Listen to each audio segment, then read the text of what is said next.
హల్లెలూయా. ప్రభువైన యేసుక్రీస్తు నామంలో పాస్టర్ అంకుల్కి పాస్టర్ ఆంటీకి కూడి వచ్చిన మీ అందరికీ నా వందనాలు. మీకు ఒక చిన్న విషయం చెప్పాలనుకుంటున్నా. యేసు ప్రభు వారు 12వ సంవత్సరంలో యెరూషలేము దేవాలయంలో మాట్లాడారు. అలా నేను కూడా మన సంఘంలో ఆయన మాటలు మాట్లాడడానికి యేసయ్య నాకు ఇచ్చిన అవకాశాన్ని బట్టి, కృపను బట్టి యేసయ్యకి నా హృదయపూర్వక కృతజ్ఞతలు చెల్లించుకుంటున్నాను. ఈ సమయంలో మనం ప్రార్థన చేసుకుందాం. మహోన్నతుల మహిమగల రాజా, సర్వోన్నతుల సర్వశక్తిమంతుల, ఇంతవరకు నన్ను రక్షించినందుకు నీకే కోట్లాది వందనాలు తండ్రి.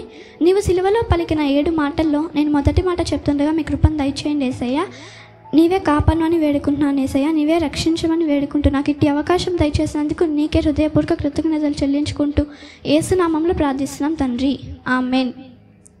యేసు ప్రభు వారు సిలువలో పలికిన 7 మాటల్లో మొదటి మాట చూసుకుందాం. లూకా సువార్త 23వ అధ్యాయం 34వ వచనం. యేసు, తండ్రి వీరేమి చేయుచున్నారో వీరెరుగరు గనుక వీరిని క్షమించుమని చెప్పెను. ఇక్కడ మనం చూస్తున్న అంశం క్షమాపణ. ప్రేమ ఉన్న ప్రతి చోట క్షమాపణ ఉంటుంది. యేసు ప్రభు అంటేనే ప్రేమ. అయితే యేసు ప్రభు వారు అక్కడున్న వారిని క్షమించమని తండ్రిని అడుగుతున్నారు. అయితే అక్కడున్న వారందరూ ఎవరంటే యేసుప్రభుని కొట్టినవారు, యేసుప్రభుని హింసించిన వారు, యేసుప్రభుని అవమానించిన వారు, యేసుప్రభుని అపహసించి సిలువ వేసిన ప్రజలు. అలాంటి మనుషులను యేసయ్య క్షమించమని తండ్రిని అడుగుతున్నారు. అయితే యేసుప్రభు ఏదైతే బోధించారో దానినే చేసి చూపుతున్నారు. ఆయన ఏం బోధించారో చూద్దాం. మత్తయి సువార్త 5వ అధ్యాయం 44వ వచనం.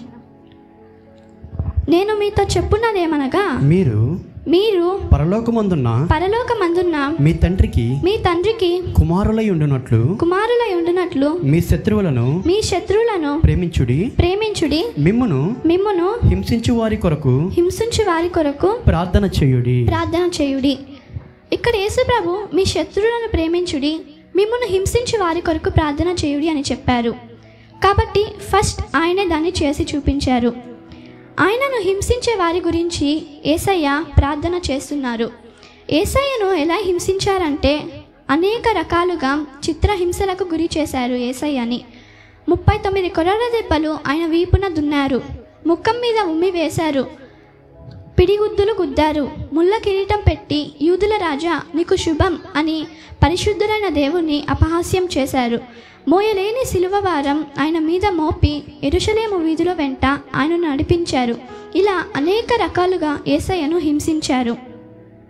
అలా హింసించిన వారిని బట్టి యేసయ్య బాధపడకుండా తండ్రికి ప్రార్థన చేస్తున్నారు. ఏమని అంటే, తండ్రి వీరేమి చేయుచున్నారో వీరికి తెలియదు గనుక వీరిని క్షమించు అని తండ్రికి ప్రార్థన చేస్తున్నారు. మరి యేసు ప్రభువుని అనుసరించిన ఒక శిష్యుడు కూడా ఇలానే ప్రార్థన చేస్తారు. అతని పేరు స్టెఫెన్. ఆయనను రాళ్లతో కొట్టినప్పటికీ, ప్రభువా వారి మీద ఈ పాపము మోపకము అని ప్రార్థన చేస్తారు. అలానే ఆయన శిష్యులు కూడా ప్రార్థన చేశారు. కాబట్టి మనం కూడా యేసు స్వరూపంలో ఉన్నాం కాబట్టి ఆయనలా ప్రేమ కలిగి ఉండాలి. అప్పుడే ఇతరులను క్షమించగలం.